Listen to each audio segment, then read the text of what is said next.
Bonjour, je m'appelle Marc, j'ai 52 ans, j'habite dans le sud de la France, près de Marseille, et je vais vous parler d'alimentation cétogène en ultra-trail.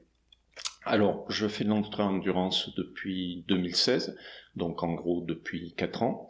Mon entraînement représente environ, suivant les périodes de l'année, entre 75 et 120 km par semaine. Après, comme c'est du trail, on bouffe pas mal de dénivelé, donc en entraînement, ça va de 1500 mètres à 12 000 mètres de dénive par semaine. Bon, 12 000 mètres pour préparer des grosses compétitions, ce qu'on appelle des blocs. Et à l'année, pour donner une idée, si on enlève les semaines de repos, ça représente pour moi dans les 3500 km sur l'année, et on va dire 140 000 mètres de dénivelé positif. À peu près 450 heures, si on compte en gros juste les sorties de course à pied. Après, bon, il faut rajouter bien sûr les heures de préparation physique générale, ce qu'on appelle les PPG, bon, en gros de la muscu, du gainage, du vélo stationnaire, des exercices de mobilité. Cumulé à la course à pied, ça fait en gros des semaines, hors semaine de repos, de 10 à 20 heures d'activité physique, et je compte pas les exercices, on va dire, de récupération avec des bâtons de massage, rouleaux de massage, etc. Alors au niveau des courses, je fais en gros, depuis 4 ans, 2 à 3 ultra-trails par an. La première année seulement un. J'ai dû en faire une dizaine depuis 2016. Alors par ultra-trail, chacun a un peu sa définition. Moi, quand je dis ultra-trail, c'est en gros pour parler des courses de quasi 100 km à nettement plus de 100 km. Et pour nous donner une idée de ce que j'ai fait depuis 4 ans, j'ai fait 4 fois la Diagonale des Fous chaque année.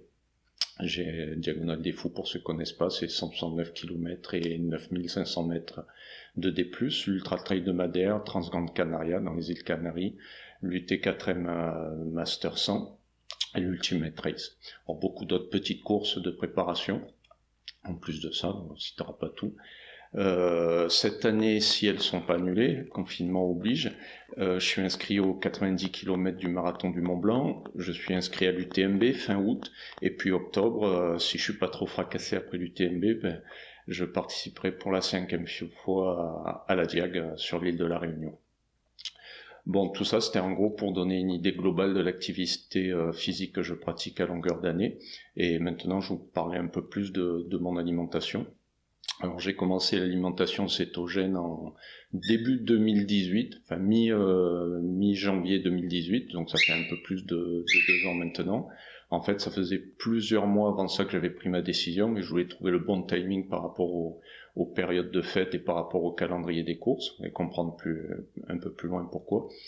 Et d'ailleurs, si j'ai vraiment un premier conseil à donner aux gens qui font de l'ultra-trail, ou du trail, on va dire de manière globale, beaucoup d'activités physiques et qui veulent passer à une alimentation cétogène ou on va dire de manière générale LCHF, c'est trouver le bon timing pour maximiser les chances de réussite, parce que on va voir que ça prend quand même un petit peu de temps avant que le corps s'adapte.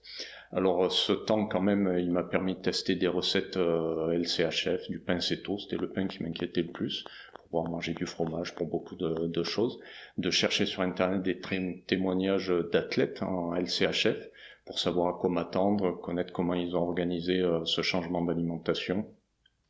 Et je dirais que de très loin, la meilleure source de renseignement que j'ai trouvé, c'était le blog de Zach Bitter, qui est détenteur du record du monde de 100 miles, c'est un Américain.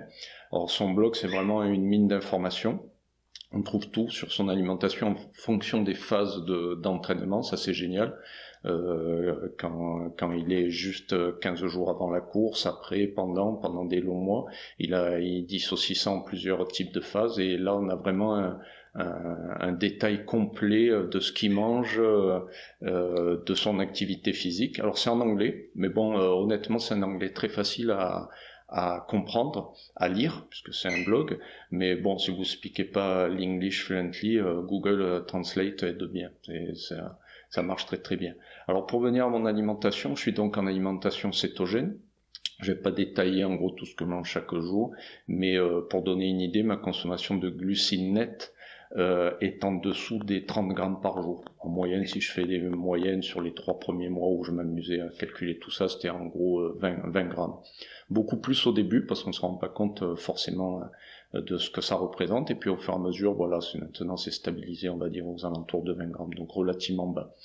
Je fais plus le calcul quotidiennement, parce que maintenant mon alimentation est stabilisée, mais si j'avais un deuxième conseil important, parce qu'on a beaucoup de mal à se rendre compte du nombre de glucides par aliment, même de gras, c'est d'utiliser quelque chose pour un peu tracer tout ça au début. Un logiciel, moi par exemple j'utilise Chronometer, qui permet de rentrer les repas, de calculer la proportion de lipides, protéines, glucides.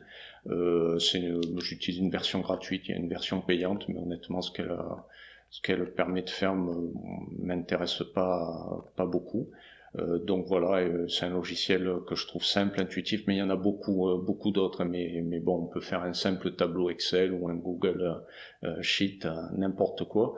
Mais je pense que c'est vraiment important. C'est le conseil que je donnerais. Le deuxième conseil, c'est d'utiliser un logiciel pour bien se rendre compte au début de vraiment ce qu'on ingère.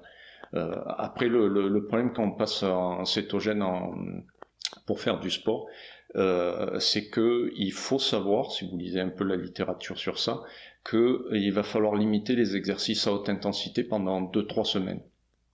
Pour diverses raisons, parce que ça va favoriser le passage pour générer des cétones. Alors moi, c'est pas un souci, je fais de l'ultra trail et je fais extrêmement peu d'exercices en intensité. On va dire que l'intensité, c'est quand je commence à faire des longues côtes, où là je ressens vraiment une intensité. Sinon, c'est pas trop mon style d'entraînement. Pour ceux qui connaissent, je suis plus dans le type d'entraînement Mafton à basse intensité.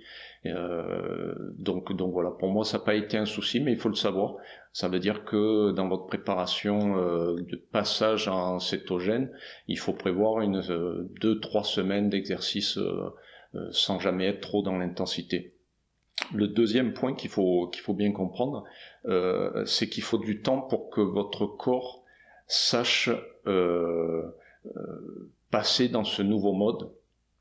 Et c'est-à-dire créer des cétones, d'où le nom cétogène, mais c'est pas pour ça quand vous créez des cétones que vous êtes ce qu'on appelle céto-adapté. Il va falloir un petit temps pour que en fait le corps commence à utiliser réellement ces cétones.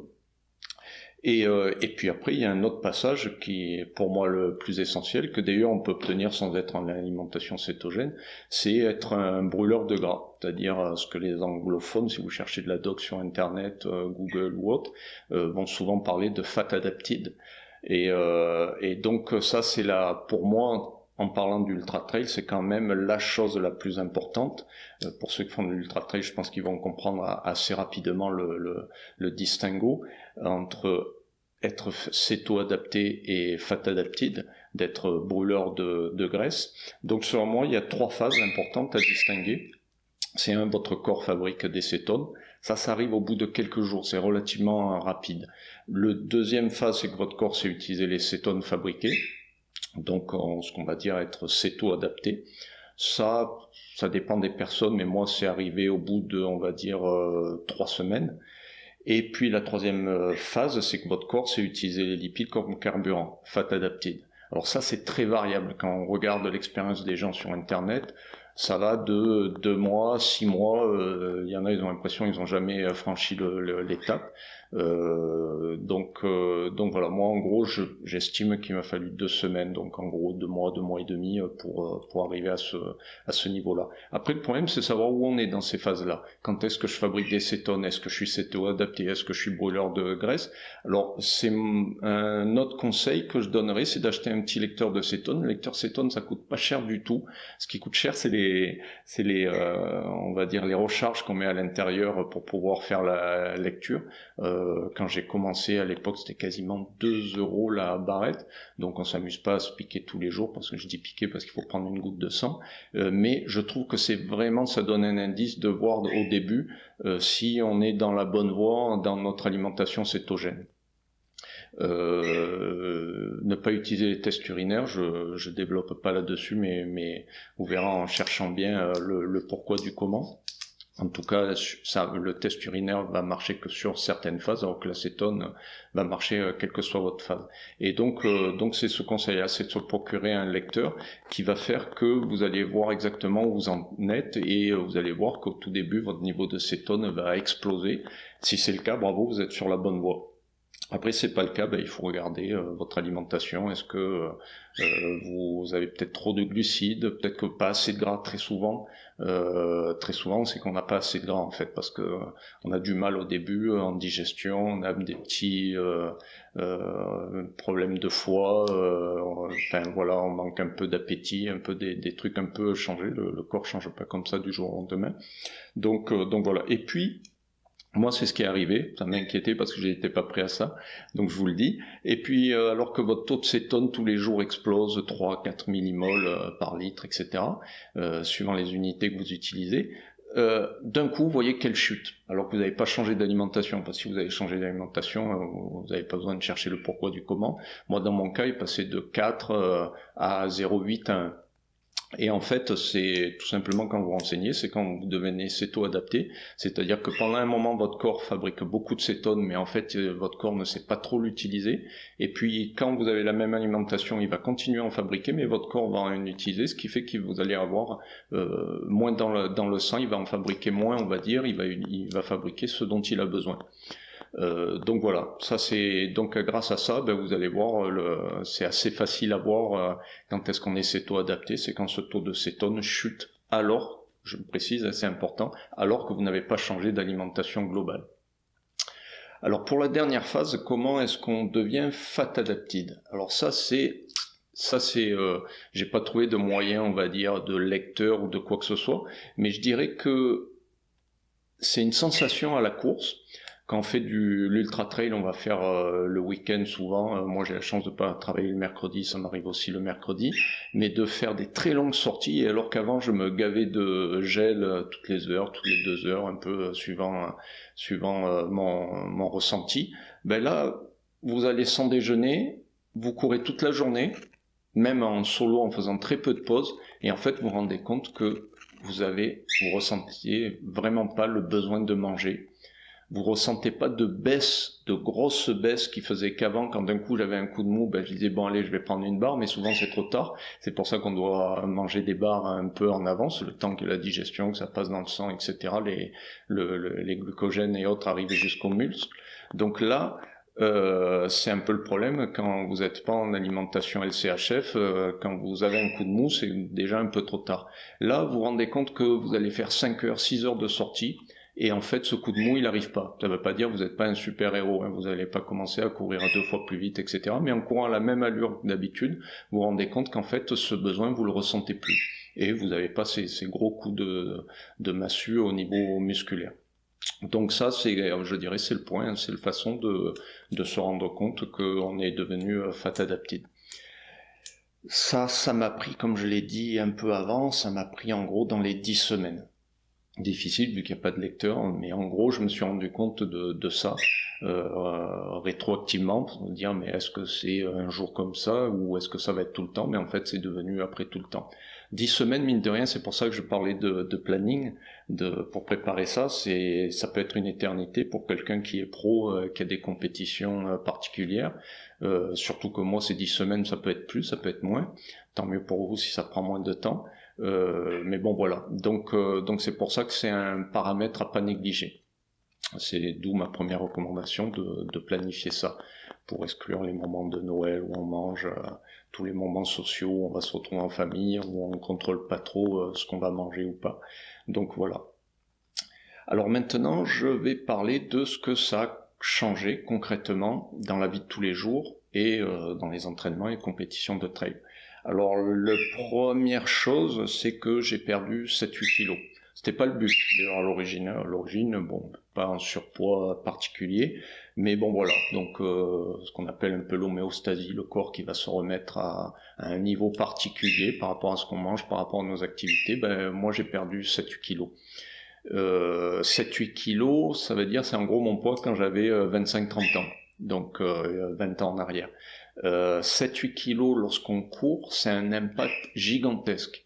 Imaginez courir avec un gilet lesté à 7-8 kilos, ben voilà, d'un coup vous l'enlevez, vous voyez un peu l'effet. Donc pour moi, l'effet immédiat, même si c'était pas voulu, je répète, au début, c'était pas une perte de poids, mais on se sent bien, ça c'est clair. Et pour courir, et surtout dans les côtes, ben, quand on fait 3500, 4000 km par an et 140 000 mètres d'énive, euh, on s'en sent bien. Et puis, mine de rien, ben, ça fait des chocs en moins sur les muscles, sur les tendons. Donc, imaginez 7-8 kilos en moins, les chocs dans les descentes, sur les tendons en côte ou autre, sur les tendons d'Achille. C'est une différence qui est pas négligeable et qui, je pense, a permis que j'augmente mon volume de course sans avoir de blessures ou de douleurs. Je suppose que cette perte de poids n'a pas été, on va dire, n'y est pas pour rien. Alors pour rester dans le poids, ce qui m'étonne aussi, pour avoir travaillé dans le domaine de la nutrition, c'est ma stabilité de poids au fil des 2 années. C'est-à-dire avant, j'ai fait jusqu'à 40 kilos de plus que maintenant quand je vivais au Canada. Vive le sucre. Et en fait, depuis 20 ans, j'ai fait le yo-yo, comme beaucoup de gens. D'un coup, dès que je faisais des gros repas à répétition, je montais en flèche, je descendais, c'était dur, en faisant attention, etc. Mentalement, c'est pas forcément toujours facile. Et donc voilà, alors que là, en fait, quelle que soit mon activité physique et quels que soient mes repas, toujours en cétogène, c'est pour ça que je dis quels que soient mes repas, mais je peux faire 3 fois dans la semaine une raclette sans les pommes de terre, bien sûr, tout ce qui est glucides. Et en fait, j'ai une variation, j'ai remarqué, parce que je suis relativement souvent sur la balance, un traumatisé des vieux jours où je faisais plusieurs dizaines de kilos en plus, j'ai remarqué qu'en fait, j'avais une variation de plus ou moins 1 kilo sur les 2 ans. Donc ça, c'est assez fabuleux. Ce yo-yo qui est arrêté, ça c'est mentalement, je trouve ça vraiment un truc génial. D'autres trucs, j'ai très rarement des maux de tête de nos jours, alors qu'avant l'alimentation cétogène, eh ben en fait c'était quasiment tous les soirs. Mais comme je suis informaticien, que je traumatise des claviers à longueur de journée devant un écran, je me disais bon, quelque part 50 ans, peut-être la vue qui change, la luminosité, les écrans.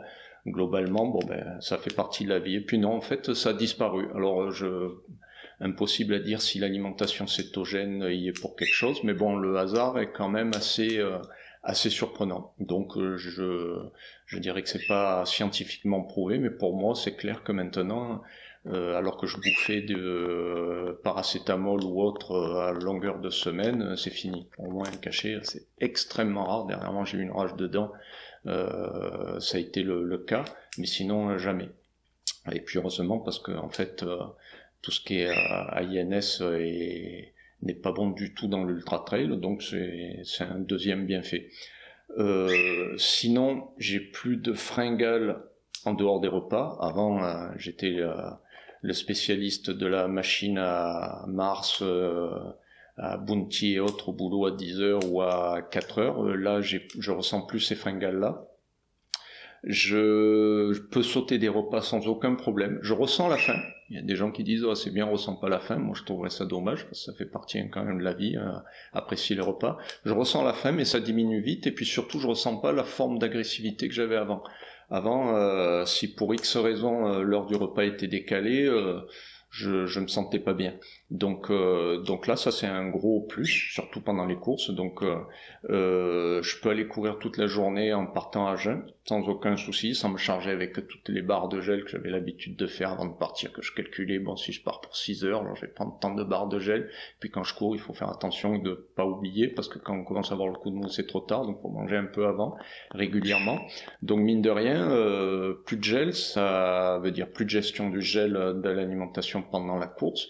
Et puis c'est mine de rien, ça coûte un peu les gels, hein, pour ceux qui en achètent régulièrement. Donc sur l'année, c'est une économie qui est pas négligeable quand vous courez beaucoup dans l'année. Alors un autre avantage, c'est que je ne ressens plus de coups de barre après les repas.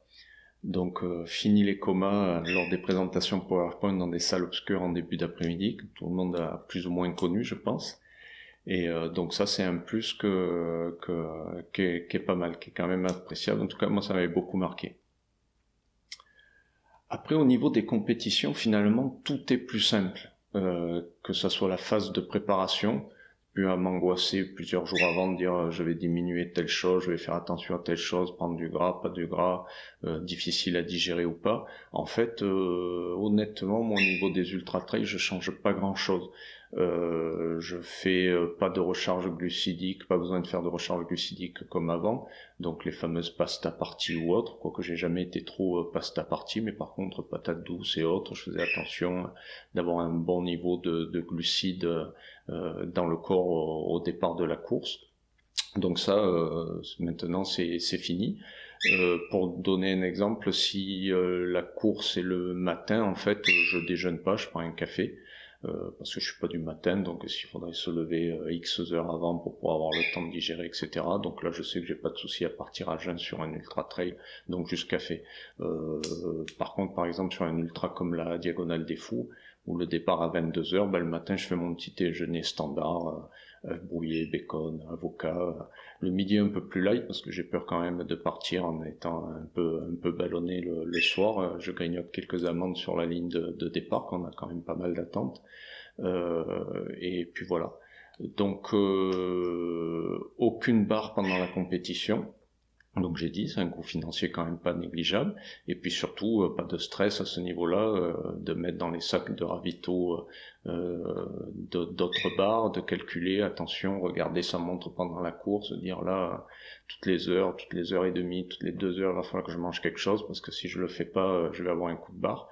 Donc voilà, donc dans ma veste de trail, j'ai toujours des gels, parce qu'en fait, sur beaucoup d'ultra trail, c'est dans le règlement, on est obligé d'avoir un peu de nourriture, donc je les montre, bon, ils sont contents, mais en fait je les utilise jamais. Il faudrait un peu que je les change, parce que si un jour je les donne à quelqu'un qui se sent pas bien, ça se trouve il va s'intoxiquer, vu que ça fait 2 ans qu'elles sont dedans et pas utilisées.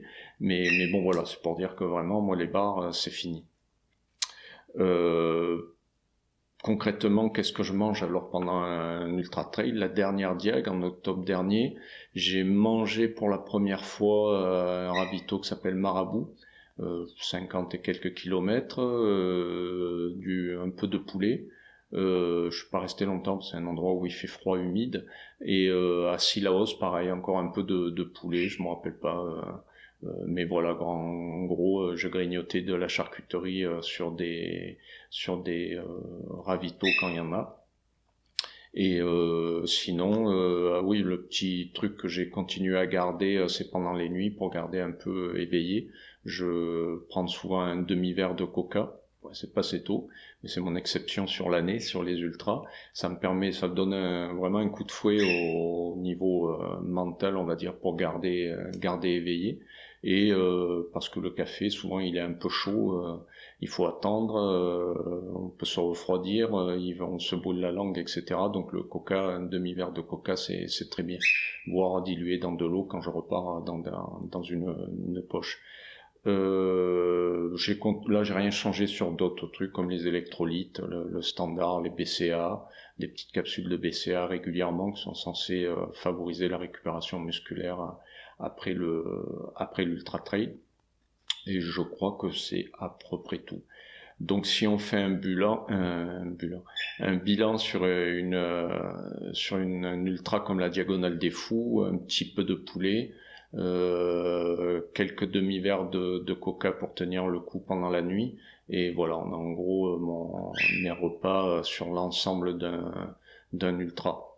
Donc globalement, pas mal d'avantages, plus de gestion de gel, les soucis gastriques et intestinaux, ça c'est important. J'en avais pas beaucoup, mais j'en avais quand même. Ça m'est arrivé 1 ou 2 fois, et c'est pas marrant du tout. On se demande même si on va finir parce qu'on commence à marcher, parce qu'on n'est plus capable de courir. On se dit à un moment, si ça s'arrête pas. Ça va être dur de finir, mais là j'en ai plus, ça c'est clair. J'en ai plus après, et ça aussi c'était un gros souci parce qu'après chaque ultra trail, j'avais l'impression d'avoir un alien dans le ventre pendant 3 semaines, très très long à partir. Je prenais des levures, des trucs, etc. parce que je me disais il faut bien arriver à faire passer niet pendant 2-3 semaines, donc très très long. Ça c'est fini. Depuis l'alimentation cétogène, je reprends mon alimentation dès le lendemain de l'ultra et aucun problème. L'impression d'énergie plus constante, un peu comme quand je suis devenu, on va dire, fat adapted, donc brûleur de graisse, ben ça sur un ultra on le ressent vraiment très très bien. J'ai plus les gros hauts et bas. Quand j'arrive pas à avancer, c'est juste musculaire, tout simplement. C'est que, au bout d'un moment, il y a la fatigue musculaire qui se fait ressentir au fil des dizaines de kilomètres. En ultra, c'est rarement le cardio qui nous limite au bout d'un certain nombre de kilomètres. Donc j'ai plus cette impression de passer de phases où j'ai euphorique, où je cours comme un malade, jusqu'à des phases zombies comme c'était le cas avant, où d'un coup je m'arrête, je suis KO. Là non, je suis vraiment d'une régularité qui est vraiment bonne pour le mental, une fois de plus. L'ultra c'est beaucoup le mental.